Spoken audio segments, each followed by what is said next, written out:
Buenas tardes a todas, a todos nuevamente. Bueno, me parece que la jornada va cobrando mucho sentido, dado que iniciamos con la participación del doctor Moreno Bayón, que nos planteó la fundamentación de la nueva escuela mexicana, y acabamos de escuchar la intervención de la doctora Rebolledo Angulo a propósito de la integración curricular.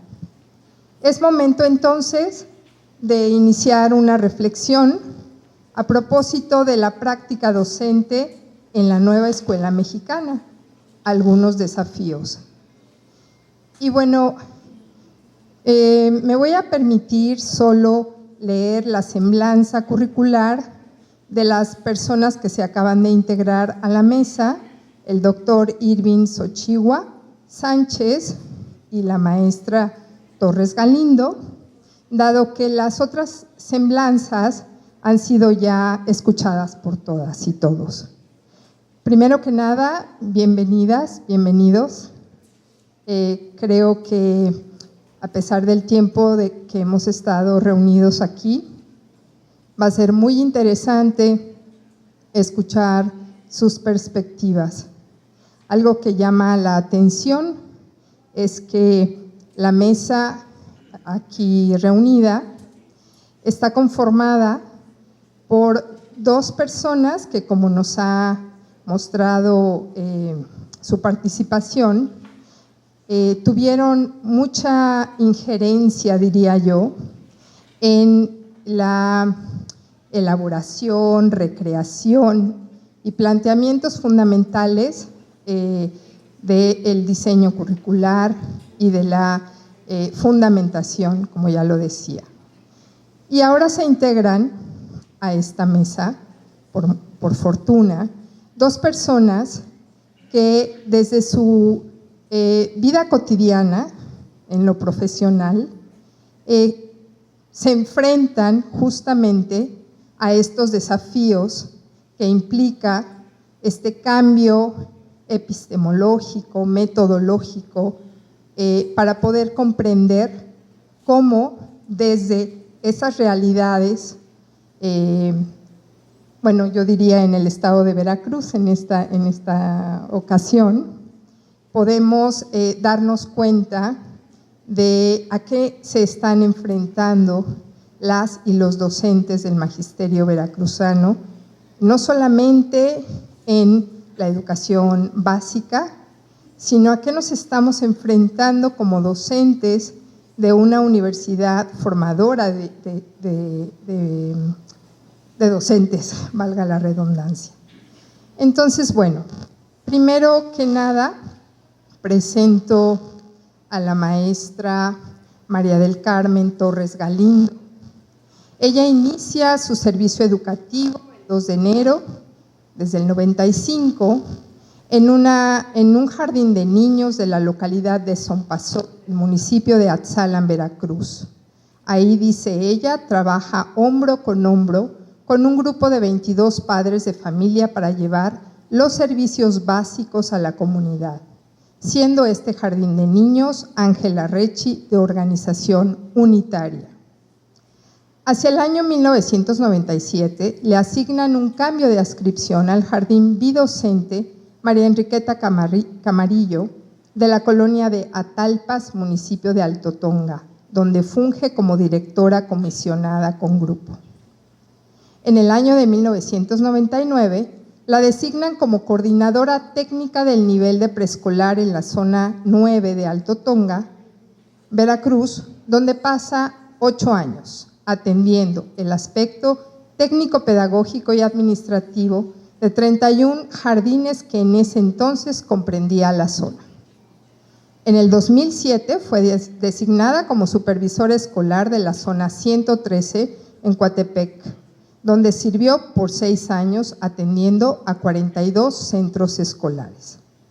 En el 2013 la designan supervisora escolar de la zona 105 Jalapa Foráneas, atendiendo a 83 centros escolares y en ese periodo participando en la tercera etapa del servicio profesional docente para adquirir su nombramiento definitivo como supervisora escolar. Actualmente cuenta en su responsabilidad con 61 centros escolares distribuidos en 10 cabeceras municipales. Se dan cuenta, como les decía yo, que son como dos perspectivas muy importantes y muy interesantes las que se reúnen en este espacio. Ha participado en seminarios, foros educativos, diplomados y cursos diversos para la gestión y fortalecimiento de la práctica educativa, tanto estatal como nacional. Por su parte, me da muchísimo gusto volver a encontrar a alguien con quien compartí aula, él siendo estudiante muy joven y yo docente en esta universidad de un programa educativo que se denominó Licenciatura en Educación Preescolar y Primaria para el Medio Rural e Indígena, que la Universidad Pedagógica impartió durante 9 años. Él es miembro de la segunda generación. Él es Irving Xochihua Sánchez. Su formación académica, como ya lo decía, fue del 2001 al 2005 en la UPB. Cuenta con especialidad en investigación acción por la Universidad Veracruzana, maestro en políticas educativas por la Universidad de las Naciones, doctor en ciencias de la educación por la Universidad de las Naciones, doctor en educación por el CEPIB y un postdoctorado en ciencias pedagógicas también por el CEPIB. En su experiencia laboral, ha sido docente frente a grupo en educación básica del año 2002 al 2005, coordinador de la RIEB CEP-SUB-EB 2008-2011, supervisor escolar de zona de GESPE-CEP 2011 a la fecha, asesor de licenciaturas, así como posgrados en instituciones públicas y privadas desde el 2005 a la fecha, evaluador y diseñador de materiales del campo de lenguajes del Ceneval CEP del 2020 a la fecha, ponente, conferencista y moderador en distintos foros, convenciones estatales, nacionales e internacionales, diseñador curricular en los campos de lenguajes y formación cívica y ética. Bueno, pues damos inicio a esta conversación. Y a mí me gustaría como iniciar a propósito de lo que ya estuvimos escuchando, si bien de manera implícita los dos ponentes reflexionaron en torno a esta perspectiva que marca la nueva escuela mexicana, que propone la nueva escuela mexicana, creo que hay conceptos clave que necesitaríamos probablemente tener como un punto de partida. Hablaron ustedes de la fundamentación y de la integración curricular. Ahora estamos intentando comprender cómo estas prácticas educativas, y lo digo así en plural, justo por la diversidad de sujetos que ejercen este ejercicio, deben plantearse a partir de la pedagogía decolonial y las didácticas decoloniales, esta manera de ser docentes. Creo que hay conceptos que hemos leído, sí, en los planes de estudio, pero que muchas veces nos remiten a ideas quizá un poco no claras, ¿no?, en el contexto del magisterio. Y en ese sentido, entonces, me gustaría, si ustedes me dan la posibilidad, abrir esta mesa planteando justamente qué deberíamos de entender a partir de la pedagogía y las didácticas decoloniales, este ejercicio docente.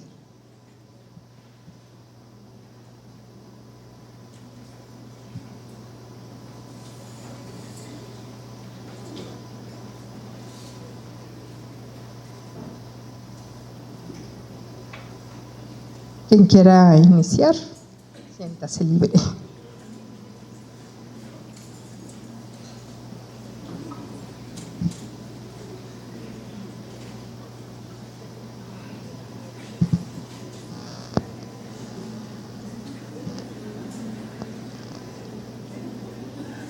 ¿Sí? Bien, muy buenas tardes a todas y a todos. Es para mí un gusto estar compartiendo en este espacio y en este escenario en la casa que fue parte importante de mi formación inicial, y observar las caras de mis maestras, de algunos maestros que coadyuvaron al desarrollo profesional. Creo que en este sentido a mí me gustaría rescatar un elemento muy importante. Primero, identificar qué tanto un docente de básica está preparado para una reforma curricular, independientemente del planteamiento epistemológico, pedagógico, metodológico que inicia con esta renovación curricular. Creo que siempre hemos pensado que hacer una reforma curricular es como un dispositivo que se inserta en los maestros y en las maestras, y como que en automático él ahora domina estas cuestiones conceptuales y procedimentales que tienen que ver con las pedagogías decolonizadoras o decoloniales, perdón. Y entonces, bajo esta perspectiva, creo que el ejercicio que le implica al maestro es primero, yo recuerdo mucho en la reforma del 2011, como Hugo Balbuena nos decía en estas asesorías nacionales que hay que ir generando puentes para que el maestro pueda transitar de un planteamiento curricular a nuevas concepciones curriculares y pedagógicas y metodológicas. Entonces creo que aquí hay que pensar primero en el ejercicio del docente como un ser humano, ¿no? Porque de entrada esto es lo que prevalece bajo estas perspectivas, un enfoque humanista. Entonces, si lo vemos así como un ser humano, que su primera reacción en lo regular va a ser una reacción. Yo recuerdo en estos consejos técnicos que mes a mes tenemos con los maestros, que en enero del 2022, pues de entrada eran los rostros de "ay, otra reforma". Apenas le estábamos agarrando como el sentido y la razón de ser al 2018, que además fue muy efímero su paso por la tradición pedagógica mexicana, y llega esta reforma del 2022 con planteamientos muy interesantes, porque la verdad yo soy fan de estos planteamientos curriculares que plantea el plan y los programas de estudio 2022, pero el maestro, pues de entrada hay resistencia. Entonces ahí entra en juego la tarea del supervisor y del director para ir generando estos puentes, estos andamiajes, para que el maestro identifique qué de esta reforma permanece y cuáles son estos cambios sustantivos. Por otro lado, también creo que implica empoderarlo, y creo que aquí resulta muy importante esta perspectiva de la autonomía profesional, porque aunque siempre le he ejercido el maestro, yo hoy que comparto afortunadamente la función y otras experiencias que hemos compartido con la maestra Carmita, hasta hoy en día no existe un mecanismo que garantice que el maestro va a implementar los planes y o el plan y los programas tal cual como lo dicta el documento, y que así va a suceder en el aula. Entonces, a las tareas directivas se nos ha encomendado esta tarea de identificar cómo se van comprendiendo en la escuela y en aula estas renovaciones curriculares. Entonces, creo que en ese sentido, el acompañamiento que podemos ofrecer al docente para identificar qué implica este ejercicio decolonial de su práctica, este ejercicio de autonomía profesional, creo que ha sido la llave más importante para generar procesos de reflexión colectivos. Los maestros necesitan transitar en este ejercicio de su ser docente, de que el consejo técnico deje de ser la apología al ego. Los maestros, los supervisores y en cualquier ámbito, todo el mundo llega al consejo técnico a decir lo excelente profesor que es. Difícilmente vas a escuchar que alguien diga, ¿saben qué? Tengo un grupo de segundo de los cuales nada más leen 3 y 10. No, eso nadie lo va a decir, ¿no? Todos van a decir, no, yo apliqué esta estrategia y conozco este método, esta metodología. Entonces creo que hay que volver la mirada a este espacio, que puede ser un escenario para entender este ejercicio decolonial del docente, para que en el consejo técnico estos espacios se vuelvan un ejercicio dialógico real a partir de identificar estas necesidades que requiere desde su formación. Y quiero decir algo muy importante a ustedes que son una escuela formadora y además de desarrollo profesional. Hoy hay una serie de cursos y de repente parece ser que los maestros no están interesados en estos cursos. Entonces valdría mucho la pena reflexionar este ejercicio a qué está respondiendo, a una meta porque necesitamos cumplir o a una necesidad real de formación del docente. Y entonces muchos de nuestros docentes han estado formados en este ejercicio cara a cara, y entonces de repente entrar a una plataforma, hay resistencia. Entonces creo que en estos tres planteamientos generales, quizá hay un tanto anecdóticos que pueda plantearles, considero que el maestro necesita estas condiciones, estos espacios dialógicos reales, y eso depende de quien dirige, porque si quien dirige permite que estos colectivos se reúnan al cumplimiento, ¿no? Cumplo con estar aquí en mi jornada, y todos vemos los memes de todo el mundo un día antes del consejo, ¿no? Ya mañana es consejo, ¿no?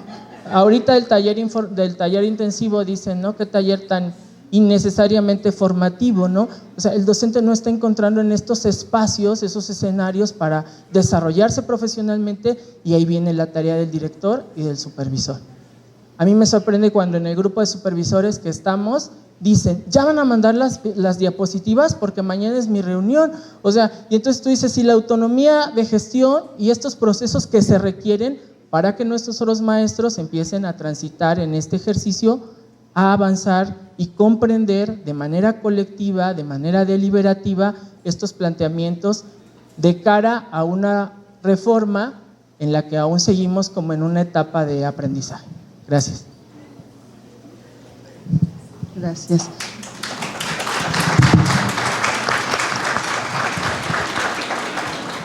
Perdón por hacerme un poquito más hacia adelante, pero soy pequeñita.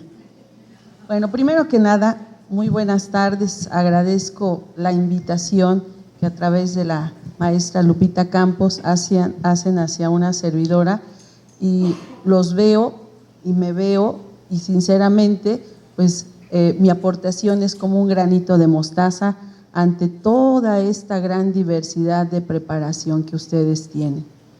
Sin embargo, quiero compartirles algo muy importante en la realidad que nosotros tenemos. Y casualmente, en esta parte inicial de formación en básica, como es nuestro nivel de preescolar. Recuerdo muy bien aquel 28 de enero, todavía 2021, cuando nos llega la indicación por parte del nivel educativo, con toda esta variedad de terminología, y que no teníamos absolutamente nada. Enfrentarnos a un reto con las educadoras, con los maestros, nos llevó a pensar que efectivamente teníamos que pasar del mapa al territorio, y es ahí donde nace, por supuesto, lo que bien decía el doctor, el tomar el acuerdo 717 de nuestra mano, que es la autonomía de gestión desde nuestra función, y también volver a imantarla con los directivos, la parte de la autonomía profesional y la parte de la autonomía curricular. Y en este sentido filosófico, enfrentarnos a estos talleres en el mes de enero, con muchas terminologías: programa sintético, programa analítico, plano didáctico, etc., etc., y la famosa otra edad. Y nos veíamos unos a otros, ¿no? Pero con una gran intención, ¿no? Pues la vocación, además de que estamos aquí como soldaditos, enfrentarnos a esa realidad. Poco a poco, pasando del discurso a la realidad, y en mi caso compartirle, son 62 realidades diversificadas en 10 cabeceras municipales. No fue nada fácil, porque como bien también lo decía el doctor, es pasar de este rollo discursivo y a veces sinceramente enredado para el maestro de educación básica, llámese por falta de lectura, llámese también en estos momentos, en algunos casos por falta de vocación, a un reto que teníamos ya en nuestras manos. Y sinceramente les digo, desde nuestra realidad, escuchábamos muchos discursos, uno de ellos, bueno, como que leemos y como que le hacemos, total, con todo respeto, no sabemos si va a continuar, porque políticamente hablando, cada situación política pues trae obviamente su plan y programa de estudio, pero ya estábamos aquí. En ese sentido, maestras y doctores, esta reflexión de la otraedad, sinceramente sí nos ayudó muchísimo. Partir desde estos principios filosóficos que nos marca la nueva escuela mexicana y tomados de la autonomía de gestión para nosotros como directivos y traspolarla con las maestras frente a grupo y con los directores en sus realidades, con grupos muy numerosos y con grupos, en algunos casos, con falta de apoyo en todos los sentidos hacia desarrollar su autonomía profesional y su autonomía curricular, para poder ir entendiendo desde el planteamiento técnico de este programa sintético para pasar al programa analítico, pero con algo muy importante, que sí, sinceramente quiero compartírselos, en una invitación muy cercana de ver nuestras realidades. Y ahí comulgo perfectamente con esta nueva escuela mexicana desde el enfoque educativo, por supuesto.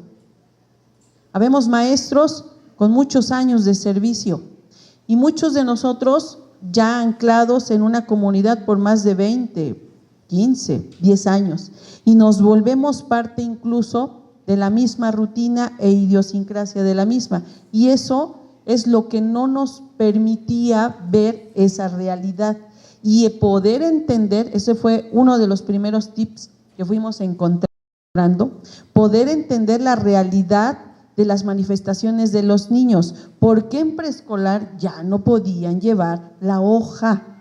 ¿Por qué el padre de familia ya no nos debe de exigir letras planas, sumas y restas? Porque la realidad es otra. Pero si entonces esa era nuestra realidad, ¿qué tenemos que hacer nosotros como maestros frente al grupo? Resignificar, y viene otro término, mi maestra o doctora, perdón, ¿ok?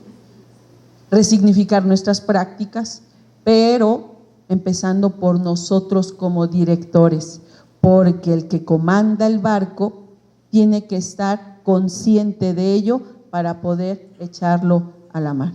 Y vamos a platicar quizás más adelante sobre otras situaciones que hemos hecho frente, pero que gracias a ello y hacia esta parte de la profesionalización docente, podemos hablar en una realidad de un acompañamiento académico que nos llevó también la pandemia a tener como resultado las famosas redes de apoyo.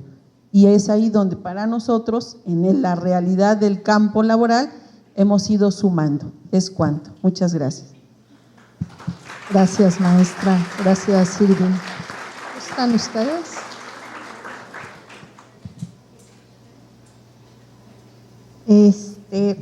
Está complicada la pregunta. Yo no soy muy… cuando yo leí por primera vez la primera propuesta que se llamaba marco curricular, dije, ay, está muy bueno, claro, pero yo llevo muchos años estudiando muchas de las cosas que estaban ahí, ¿no?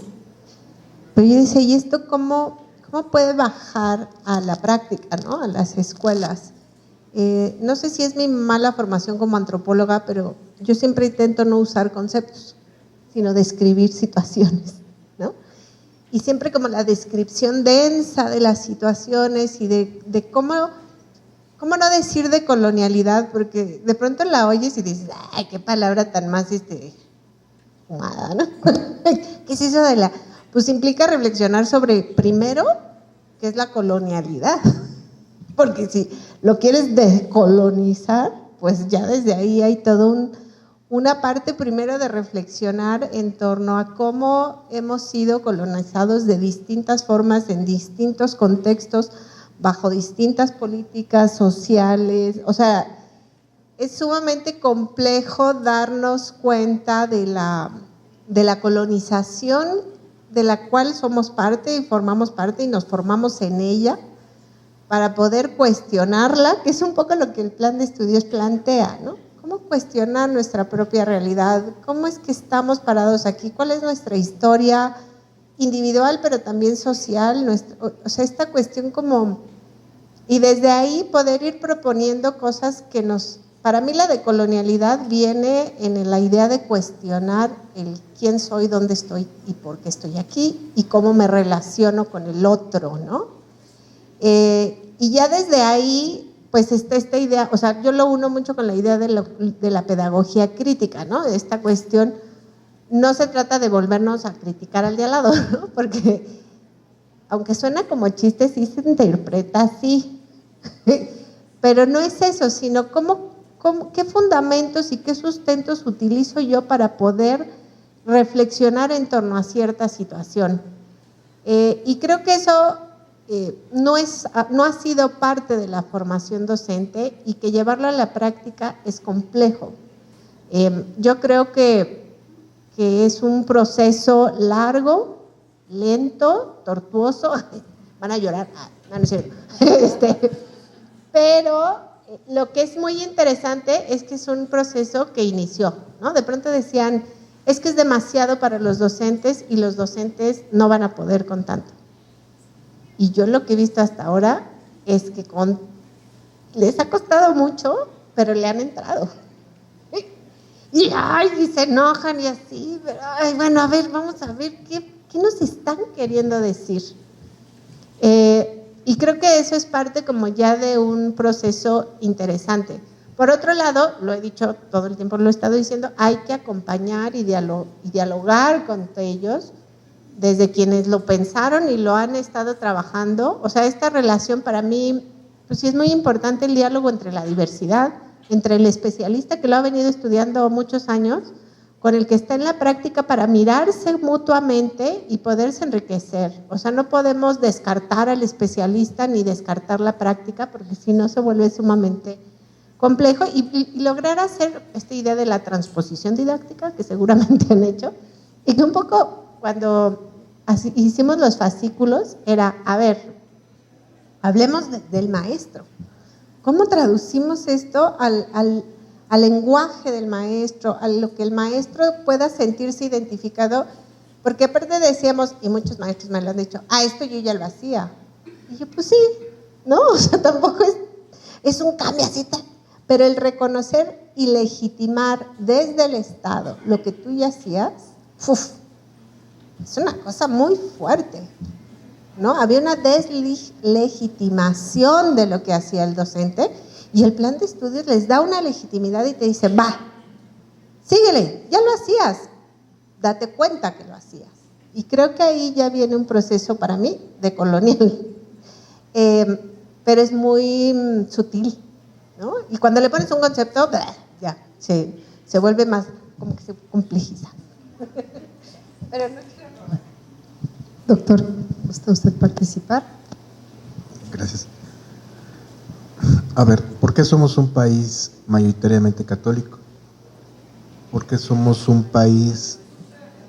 ¿Sí? ¿Se escucha? Sí. Tengo que hablar más fuerte, entiendo, ¿verdad? Ya hace rato me lo reclamaron. Perdón. ¿Por qué somos un país mayoritariamente católico? Porque lo heredamos, no lo impusieron. No lo heredamos, no lo impusieron. ¿Sí? Porque somos un país en donde hablamos un lenguaje y creímos durante mucho tiempo que el castellano, el español, era la lengua oficial porque no lo impusieron. Porque durante mucho tiempo pensamos que los indígenas o afromexicanos eran humanos de segunda o tercera categoría. Que lo ideal de un hombre moderno es un hombre blanco, propietario, ¿sí? La propiedad privada incluso. ¿Por qué pensamos que la propiedad privada y no la comunal es ilegal en este país? Porque lo impusieron. Lo mismo el lenguaje, lo mismo la cultura.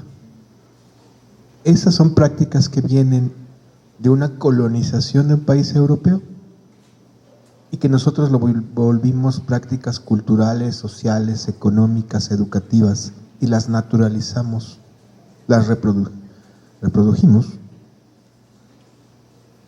y las mejoramos en muchos casos porque somos muy buenos para ser racistas. ¿Sí? Entre nosotros mismos. El hecho de la violencia hacia las mujeres, la forma sistemática y estructural, esa también la heredamos. ¿Sí? Sí había machismo, por supuesto, pero no esta forma estructural ligada al tema de la economía, ligada al tema de la clase social, eso es otra cosa. Todas esas prácticas que vienen de la colonia española, es la colonización, esas y otras, perdón, el hecho de que pensemos que la realidad y la vida es una línea desde que nacemos a que morimos y que existen países avanzados y países atrasados, la idea de que existen países con mucha ciencia y mucho saber y otros tan atrasados, esa es una idea del siglo XIX que también heredamos. ¿Sí? No todo se gestó en la colonia y eso hay que entenderlo. Hay prácticas, hay el propio hecho de que no nos podamos despegar de los teléfonos celulares y parezcamos maquinitas, esa es una visión colonial, económica, cultural que heredamos, ¿sí? Y lo podemos cuestionar o no, pero eso también es colonialidad, ¿sí? Visto de esa forma la colonialidad sí. Porque en el plan de estudio se plantea una perspectiva desde el pensamiento crítico, ¿sí? Para ver la realidad colonial que tenemos en nuestras familias, en nuestras escuelas, en nuestros trabajos, en nuestras relaciones, y desde ahí formularnos otras preguntas, otras prácticas, que hay que decirlo, hay un eje articulador que se llama inclusión. No se llamaba inclusión en un principio, se llamaba decolonialidad, discúlpeme, y ese es más chisme que otra cosa. Por una cuestión de presentación y que fuera mucho más entendible se puso inclusión. En el fondo lo que quiere decir la decolonialidad es replantearnos las formas de racismo, de machismo, la mercantilización de la vida, todas aquellas cosas que heredamos de la colonia que nos volvimos prácticas comunes. Y las reproducimos en los planes de estudio, las reproducimos en nuestras prácticas docentes, porque a esto quiero llegar con cómo entender las pedagogías. Las pedagogías, aquí hay que entender las pedagogías no de Miñolo solamente, Grossfogel, o Aventura de Sousa y todos estos de las epistemologías del sur, están padres, pero aquí cuando hablamos de epistemologías de colonial estamos hablando de aquellas maestras y maestros de las escuelas rurales o no rurales, urbanas, de todos los medios donde tienen otras ideas que enfrentan estas perspectivas de expulsión, exclusión, entre otras. Sí, no solo son las de las vacas sagradas. Si ustedes leen, me gustó mucho lo que mencionaste hace rato de la bibliografía, porque la pura lectura de la bibliografía nos marca una perspectiva radicalmente distinta. Y, perdón, pero las epistemologías del sur solo vienen mencionadas una vez. ¿Sí? Ojo con eso en la bibliografía. Lo importante es cómo nuestras propias prácticas educativas, pedagógicas, docentes, contrarrestan esa visión de colonial que tienen 500 años. ¿Sí? El hecho de pensar por nosotros mismos el programa, los contenidos, pensar en el sentido que le damos con respecto a la comunidad u otras cosas, ya es una práctica de colonial, ¿sí? Que no reproduzca las desigualdades. Que yo veo en la práctica docente que tenemos que hacer, si lo queremos ver desde una perspectiva colonial, es situarnos en qué momento y qué lugar estamos en lo de colonial, porque todos estamos metidos ahí, disculpen. Decir yo no y ellos sí, pues es un problema que tendríamos ahí de construcción. Todos estamos metidos porque todos somos parte de la misma cultura y todos necesitamos de todos para hacer una reformulación de eso. ¿Con eso qué quiero decir? Yo creo que hay que entender en el momento de la práctica docente, tanto docentes, los especialistas, los funcionarios, los supervisores, los directores, todos, que hay un discurso que hace el maestro y la maestra sobre su realidad educativa. Sí, él en su propia realidad, el maestro o la maestra, cualquiera de los sujetos que acabo de mencionar, tiene un discurso, ha construido un discurso sobre su práctica, sobre su realidad.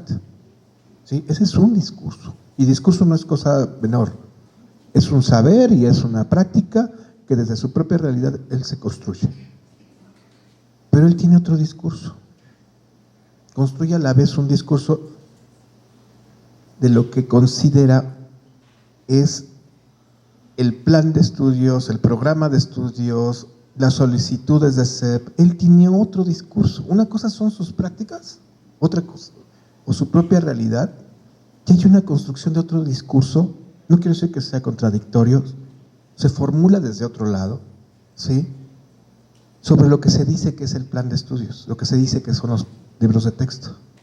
Y eso también hay que entenderlo, porque ¿en qué jugamos? Ahí jugamos con contradicciones entre el deber ser y lo que realmente sucede, ¿sí? Y hay una tercera cosa que creo tendríamos que comprender entre todos en estas prácticas docentes. Nosotros tenemos un discurso, y aclaro, discurso quiere decir un criterio de verdad sobre las cosas. Yo la neta creo es que los profesores y las profesoras hacen bien o mal o mucho o poco, y ese es mi criterio de verdad, desde donde estoy parado. Y los propios maestros pensarán así o de otras formas. Son criterios de verdad. Un discurso es un criterio de verdad, ¿sí? Nuestra propia verdad sobre cierto momento y sujetos. Bueno, todos tenemos en nuestras propias prácticas con respecto a los demás un criterio de verdad, desde donde estemos parados, ¿sí?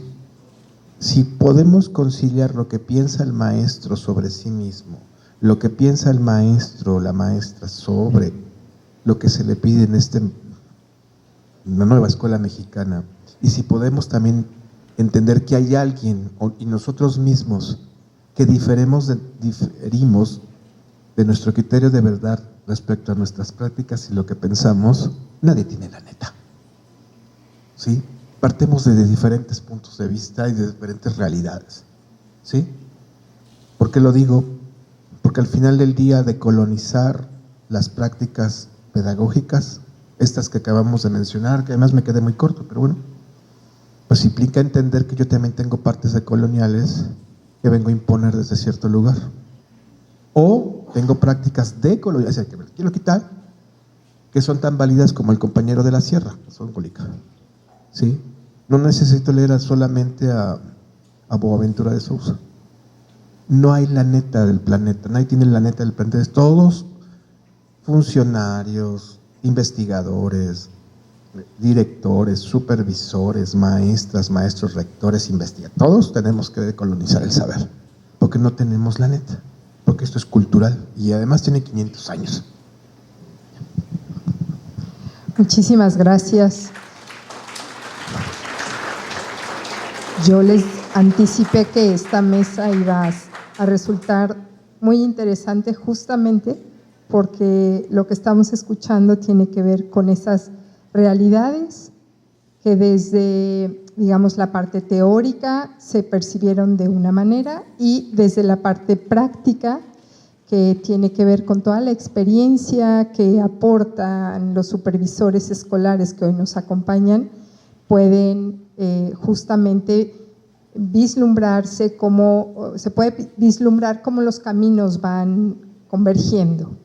Yo traía muchas preguntas porque pensé que íbamos a disponer de muchísimo tiempo, pero veo que el tiempo corre y entonces, a mí me gustaría que desde sus perspectivas, y aquí aprovecho porque me parece que en ese sentido Irving, que es egresado de la Universidad Pedagógica Veracruzana, puede haber modificado quizá esta percepción de haber sido formado en una universidad pedagógica y no en una escuela normal, por ejemplo. Y entonces, en ese sentido, me gustaría conocer sus opiniones respecto a lo siguiente. ¿Hacia dónde tendrían que dirigir la mirada las escuelas formadoras de docentes, como nuestra institución, para dotar de herramientas al estudiantado desde la formación inicial y coadyuvar así a la concreción del plan de estudios para la educación preescolar, primaria y secundaria en el marco de la nueva escuela mexicana? Creo que aquí también la maestra Torres Galindo puede haber notado la diferencia, porque ella acompaña a docentes que egresan desde diferentes instituciones formadoras. Y en ese sentido podría identificar también cuáles son estos vacíos que hoy puede representarle a un estudiante que está o por egresar de una universidad pedagógica, o bien que ya está en servicio y que, como bien lo decía, probablemente no logra captar la esencia de la propuesta de la nueva escuela mexicana. ¿Qué le hace falta a estos estudiantes? ¿Cómo podríamos desde la academia, desde esta vinculación de metodologías, epistemologías, coadyuvar en ese sentido? Bueno, si me permiten, es una excelente pregunta, porque una servidora, mi educación inicial también fue en una universidad pedagógica nacional. Y eso que dice usted nos da muchas vueltas de repente en la cabeza, porque se pierde de una realidad. Una de la realidad es precisamente el cambio, para mi perspectiva, de la concepción. Las universidades pedagógicas de formación tienen una esencia, a diferencia de las escuelas normales, y creo que ahí es donde se tiene que reivindicar. Desde mi punto de vista, nacieron para fortalecer la profesionalización docente. Las prácticas pues nacen en las normales. Ahora, eso me metería a un tema un poquito complejo, porque obedece también a las políticas educativas nacionales y de cada entidad, y eso en muchos de los casos pues sale de nuestras manos. Pero si hablamos de una realidad que nos compete, y en base a la pregunta, para no salirme de la tangente, yo me iría a lo que mencionaba hace un momento: pasar de la teoría a la práctica, pero bajo una concepción donde el estudiantado esté consciente de ello. Y siendo sinceros en una realidad, muchos de los estudiantes, y a lo mejor me puedo equivocar, carecen de esa vocación. Y dicen, pues ya aunque sea de maestro, y ups, ahí en nuestra realidad es en donde se empieza a lacerar con algo tan maravilloso que se llama vocación. Y lo vemos en las aulas, que no es lo mismo el rollo, y hoy me llevo un aprendizaje, mi doctor, de ese criterio de verdad, el rollo de la teoría con la práctica. Y entonces volvemos a esa coloniedad de cómo nos formamos, pues con bolitas y palitos, y entonces para que desarrollen su ubicación espacial y su psicomotricidad fina mis alumnos. Pero hay muchas cosas que hoy, en un siglo en el que estamos, ya no podemos partir de ello. Entonces, para mi gusto y en mi muy humilde opinión, es también hacer una lectura de la realidad, hablando en esa perspectiva, de la vocación del que se está formando, pero también de los que estamos formando a los compañeros maestros que están en las aulas. Yo como catedrático, voltear a ver las realidades de ello, y aquí se reaviva la funcionalidad del diagnóstico, de una de las herramientas, al menos en nuestro nivel de preescolar básicas, que es la observación. Y de todos los instrumentos habidos y por haber, la misma entrevista que utilizábamos en el 80 y tantos ya no puede ser la misma de un 2024 tan fácil. Y si lo volteamos en la parte profesional, lo mismo, ¿sí? Entonces, tenemos que ir a una resignificación docente en un divorcio que encontramos ahorita de la teoría y de la práctica. Pero ¿qué tenemos que hacer? Porque el maestro sabe el qué, de una o de otra manera, pero el maestro que está en el aula quiere saber ¿Cómo? ¿Cómo le hago, maestro? Pero también ahí viene ese divorcio que tenemos que resignificar, porque hoy ya no va el famoso asesoramiento en cascada. Así me lo dijeron, así te lo reproduzco, y no, ya tampoco. Por eso la misma concepción de una orientación. Yo soy orientadora. Ya no puedo esperar las diapositivas que me mande el supervisor, porque esa fue la realidad de un consejo técnico de zona. Me disculpan, mis preciosas directoras, en mi caso. En eso, ¿qué estoy haciendo yo como supervisor? Dentro de los mismos procesos de orientación, se van con su fichita, se van con su bitácora, que ahí forman ellos de acuerdo a su realidad.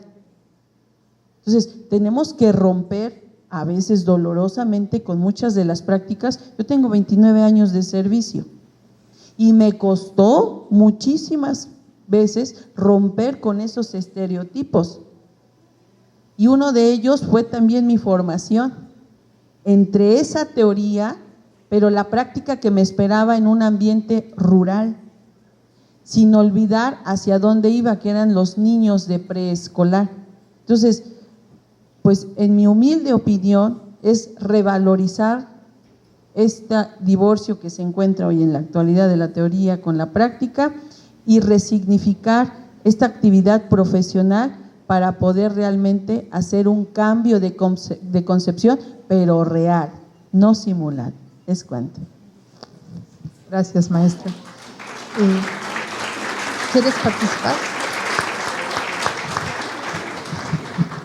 Bueno, creo que un elemento muy importante que debe incluir la formación inicial, y creo que la UPB tendría muchas herramientas y elementos para recuperar, es cómo generar esta visión en el egresado de centrar su mirada en las infancias y no en una perspectiva adultocentrista, porque casi siempre las decisiones que se toman son pensadas en el adulto. O sea, el maestro va a elegir el método que él cree que le funciona, el tiempo que él considera, y se pierde de vista esta necesidad de conocer, de identificar las características, de leer esta realidad de las niñas y de los niños. Eso es fundamental, porque si el maestro no es consciente y él sigue anhelando encontrar, yo recuerdo que la maestra Isadora nos lo decía, estos niños Gerber, ¿no? Que tú le vas a decir siéntate y él se va a sentar, levántate en este momento, contesta. Entonces creo que ese es un elemento fundamental, centrar la perspectiva de la formación en el interés superior de las niñas y de los niños. Que toda práctica que se realice en el aula pues sea con esos lentes, ¿no? Que tú te pongas los lentes de mirar a las niñas y a los niños. Por otro lado, creo que debemos de transitar de que de repente en la formación inicial y la continua siempre se piensa en el entregable, o sea, en el producto final, cuántas páginas, con qué tipo de letra, cuándo se tiene que entregar, y entonces te centras en el entregable y pierdes todo el sentido del proceso de construcción y dialógico que debería de darse en la formación inicial. Y eso un maestro ya formado y llega a un curso y dice, ¿para cuándo quieres el producto? ¿Cuántos días me vas a dar de prórroga para entregar? Y al estudiante o al futuro docente en formación le sucede lo mismo, ¿no? Yo he convivido con alguno de ellos y están estresados por entregar el producto y se pierde toda esta riqueza del proceso. Entonces creo que la formación inicial debería volver su mirada a estos debates. Yo recuerdo que en el plan 94, yo no fui parte de ese plan, pero en los pasillos hacían al cierre de los módulos debates y pues uno pasaba y escuchaba, así que se apasionaban y decía. Y entonces creo que este ejercicio dialógico de diferentes estrategias permitiría empezar a tener argumentos para lo que nos comparte el colega de la mesa, para que desde tu realidad también aprendas a escuchar la realidad del otro y no a categorizarla o a tipificarla, sino solamente se vuelva un escenario de la otredad. Y creo que eso es muy valioso, porque, perdón que recupere mucho el consejo técnico, pero para mí es como la radiografía más real de las prácticas pedagógicas. Ya una maestra está hablando y ya está el otro frunciendo el examen. O sea, apenas va a decir, buenos días, es que les quiero compartir, ¿no? Y entonces, estas actitudes que desde la formación inicial deberíamos de recuperar para escuchar atentamente al otro, porque desde su realidad desde su experiencia, y no le llamemos los años de servicio, sino las oportunidades que ha tenido de aprender en distintos escenarios, tiene algo valioso que aportar. Pero de repente hemos así, ¿no? Ahora categorizado a los títulos académicos y entonces a él pues su rango es otro, entonces sí merece una atención. Entonces creo que en la formación inicial regresarnos a estos ejercicios dialógicos serían muy valiosos y encaminarnos a una visión de proyectos integradores, porque de repente parece ser que las universidades vuelven a ser como la secundaria, ¿no? Y está la academia del currículum y entonces ellos quieren su producto pues para la academia de análisis curricular quizá, y está la academia de los campos ahora de lenguajes y ellos idean como ideas así desarticuladas. Entonces creo que una parte importante para volver a mirar esta organización didáctica y metodológica es estos proyectos integradores. Y cuidar mucho este didactismo reduccionista, porque por eso, con mucho respeto, los maestros siempre queremos saber el cómo. O sea, queremos que alguien ya me llegue con la fórmula de A más esto, te va a dar este resultado, y no existen fórmulas. Justamente esos pensamientos colonizadores que alguien nos enseñó que así debe de ser siempre y así va a funcionar, y es donde regreso a mi planteamiento inicial. Si volvemos la mirada a las infancias, entonces me veré en la necesidad de identificar, pues cada uno de estos pequeñitos que está en mi aula es un ser distinto, una realidad distinta, tengo que incorporar dispositivos didácticos, pedagógicos diferentes para generar una construcción colectiva. Gracias. Gracias, Silvina. ¿Alguien más? Doctora, ¿gusta usted participar? ¿Sí? Gracias. Perdón, yo me voy a salir un poco. Me parece que llenar este vacío, atender este vacío que pueda haber en la formación de educación inicial que hoy vivimos,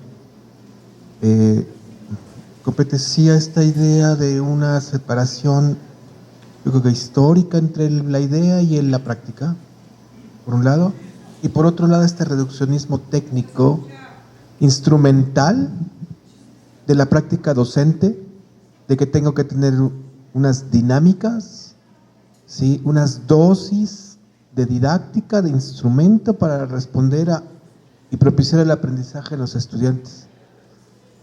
¿Por qué estamos pensando así? Y a mí me parece que lo que hay que replantear o empezar a replantearnos son las relaciones de poder, ¿sí? Replantear la formación inicial es replantearnos las relaciones de poder, ¿sí? ¿A quién le conviene, a quién no le conviene, a quién beneficia que se les den dosis de conocimiento en combos de actividades? Perdón que hable de combos por la mercantilización que existe hoy en la educación, y creemos que eso es suficiente, que puede hacer el maestro o la maestra, o eso merece el estudiante. ¿Por qué se redujo a eso? ¿Qué estamos pensando en la educación inicial, en la formación de formadores? ¿Cuál es su propósito? ¿Generar gente pensante? ¿Profesores críticos? ¿O que reproduzcan el conocimiento en el aula? Perdón, ¿cuál es el sentido de la enseñanza entonces? Y yo aquí quiero reivindicar alguna cuestión que alguna vez Ángel Díaz Barriga planteaba, y en alguna discusión con la doctora Rosa María Torres también tuvimos. Tenemos que ir a desaparecer el currículum, no la didáctica, ¿sí? Pero el currículum como una práctica que empodera a las maestras y los maestros en lo que son intelectuales, ¿sí? Verdaderos intelectuales, y no necesitan tener grados y posgrados. Es desde su propia práctica, desde su propia iniciativa de conocimiento. Sí, por supuesto, formación. Son intelectuales que convocan el saber, ¿sí? Que ejercen un poder para que los estudiantes aprendan, ¿sí? Pero estructuras curriculares por asignaturas, estructuras didácticas, instrumentales, de darles dosis de conocimiento, de los cómo, que los cómo nos llevarían a una transformación de la realidad, pero aquí parece que los cómo es como la sintetizamos, la reducimos y la atomizamos a dos cosas. ¿sí? Y todo eso cruza por las relaciones de poder. ¿Cómo planteamos un currículum donde se construya de una manera horizontal por maestras y maestros y no solo por especialistas? ¿Sí? Perdón, ya lo voy a traducir en cosas más concretas. Las relaciones de poder para tener una mejor educación inicial en la formación de formadores es cómo construimos un currículum horizontal, plural, colectivo, desde los distintos saberes. ¿Sí? Porque ¿quién decide qué se enseña y qué no se enseña? ¿Sí? En el caso de los directores, los supervisores, esta es una broncota. ¿Sí? Porque hay que ceñirse a una serie de parámetros donde sus maestros no participaron en eso, menos ustedes. Entonces quedan fuera de la jugada. ¿Sí? Luego queremos formar educación inicial para un currículum que está planteado de manera integral por campos formativos, pero si tenemos en nuestras instituciones por asignaturas y fragmentamos el conocimiento, hay una incongruencia. Esa incongruencia plantea relaciones de poder desde otro lugar, ¿sí? Porque ¿quién se va a beneficiar? Pues aquel que sabe más de matemáticas, ¿sí? ¿Y cómo se le pone el maestro que tiene 3 especialidades en matemáticas, las que sean, y es válido? ¿Al director o al profesor o al supervisor? Perdón, entonces ahí la relación de poder está sentada en un cierto saber experto. La pregunta es que si esos saberes a la hora de trabajarlos en el aula, ¿qué implicaciones tienen tanto en el aprendizaje como en el desarrollo de los niños y las niñas? Porque aquí viene la otra. Estamos centrando la educación inicial, en la formación de formadores, en el aprendizaje. Perdón, no. Antes que eso, está el desarrollo de las niñas y los niños. Y no estamos hablando de Piaget, ¿sí? Estamos hablando de unos procesos y unos ciclos mucho más complejos, de ciclos de vida de los sujetos, donde el aprendizaje es un elemento. Perdón, si seguimos alimentando especialistas que den cursos, que den talleres, que den sobre un aprendizaje, que no contemplen todo este aspecto integral de los sujetos, tenemos una educación inicial en este nivel educativo muy pobre, ¿sí? Porque el desarrollo de las niñas y los niños en sus ciclos de vida es mucho más complejo que solo aprendan matemáticas o español, que es fundamental, no lo niego, pero es más amplio. Y cuando vemos el plan de estudios, cuando vemos los libros de texto, la tirada es mucho más amplia, ¿sí? Se burlan muchos, y no lo del plan de estudios, mucho antes, había propuestas antes así, es que queremos niñas y niños felices, que la escuela genere eso. Pues en la escuela es para ir a aprender. ¿Quién dijo eso? ¿Desde cuándo? ¿Por qué? ¿Por qué solo eso y no otras cosas más? Cuando hoy sabemos, con la bronca que tenemos después de la pandemia, incluso antes, que a veces las escuelas solamente son lugares de socialización donde ahí solo los niños y las niñas se sienten seguros, porque afuera es la guerra, y sobre todo las niñas. ¿Por qué pensar la escuela nada más para aprender matemáticas o ciencias? Claro que hay que aprenderlas, pero ¿qué sentido tiene en su vida? Y con eso termino. ¿Sí? Muchísimas gracias, doctor. ¿Gusta usted participar, doctora? Sí, creo que a mí me parece que para poder tomar decisiones lo que requiere son muchos recursos, ¿no? Ofrecer recursos a los docentes para que ellos tengan elementos para tomar decisiones. Más que decir, se van a ir por esta línea o tienen que seguir esta línea. Creo que cuando tú tienes recursos, pues los vas jalando y los vas poniendo en juego en la práctica, ¿no? Y vas haciendo, y de hecho es un poco lo que hacen los docentes.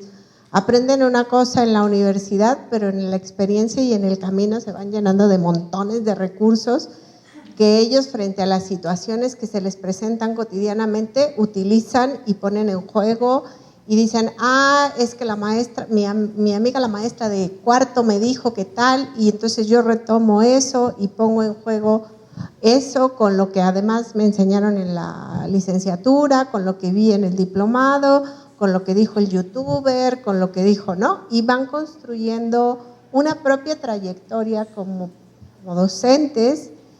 Y me parece a mí que la formación universitaria o en la licenciatura es cómo poder aprender a reconocer los recursos, a tejer, cómo ir generando este entramado sobre la enorme diversidad de cosas que se te pueden ofrecer en la vida, porque la idea no es llevarlos solo a una manera de mirar y de construir su forma de enseñar, pues. Entonces, y bueno, yendo más hacia la NEM, me parece, por ejemplo, estoy revisando su licenciatura de educación básica y bueno, sigue siendo como disciplinar, y bueno, ahí habría que mirar.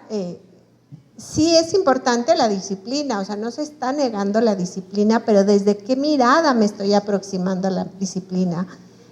La didáctica es importante, pues sí, a mí los maestros me enseñan un montón de cosas para enseñar. Yo no estudié didáctica y es fundamental y me ayuda mucho, y cuando me relaciono con mis amigos didactas, pues aprendo muchísimas cosas de ellos, de cómo enseñar, ¿no?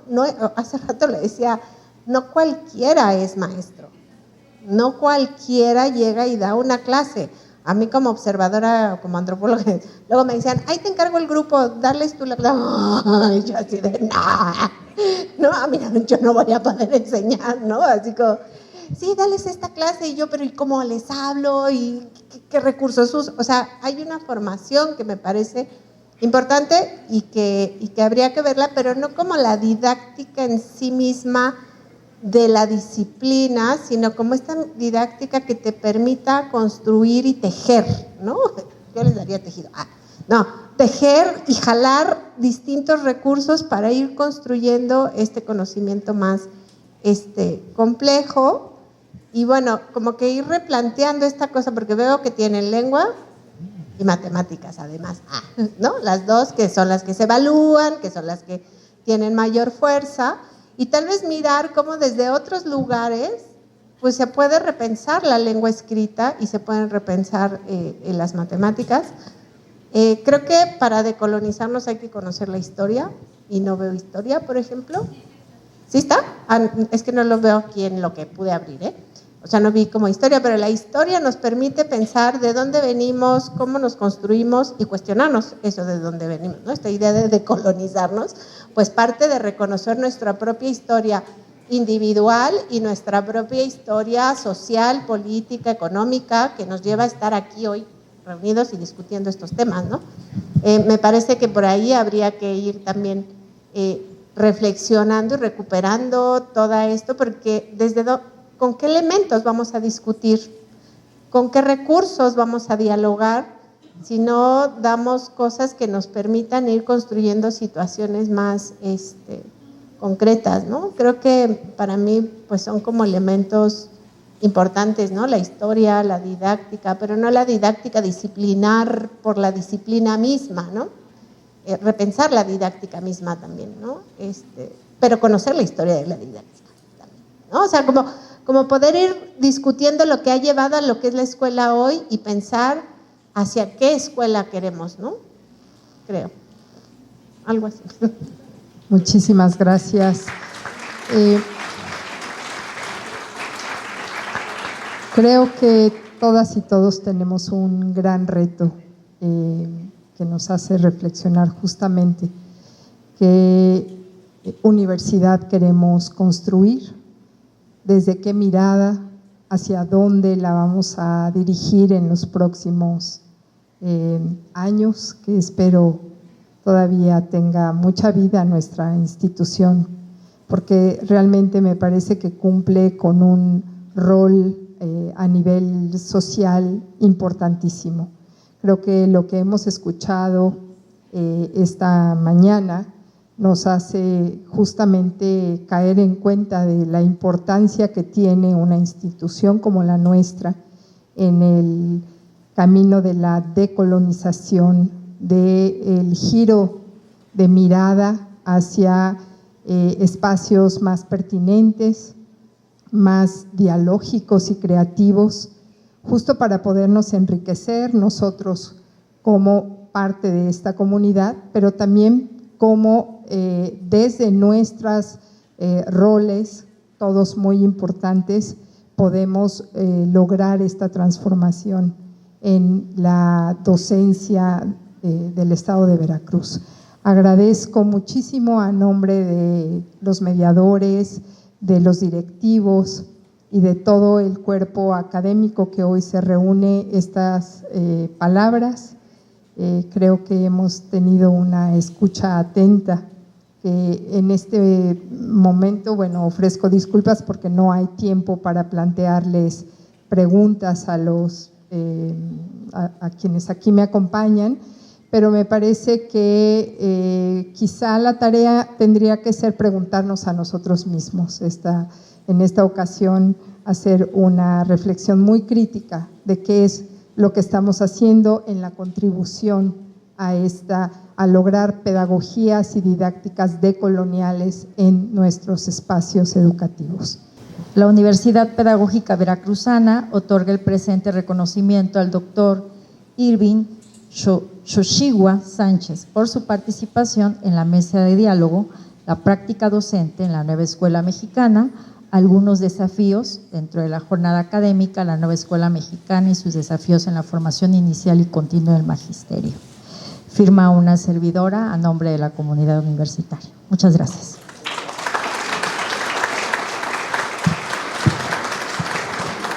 Y bien, pues te hacemos entrega también de parte de la comunidad universitaria de nuestra colección de poiesis, que es parte de nuestra universidad. Con todo gusto. También entregamos, la Universidad Pedagógica Veracruzana otorga el presente reconocimiento a la licenciada María del Carmen Torres Galindo por su participación en la mesa de diálogo, la práctica docente de la nueva escuela mexicana, algunos desafíos dentro de la jornada académica, la nueva escuela mexicana y sus desafíos en la formación inicial y continua del magisterio. Firma una servidora a nombre de la comunidad universitaria. Muchas gracias. De igual forma, le hacemos entrega de la colección poiesis. Gracias. Y bueno, nuevamente ahora entregamos reconocimiento a nuestra colega, a nuestra compañera, maestra Cristina Cuevas Galloso, por su participación como moderadora de esta mesa de diálogo. Muchas gracias, Cristina.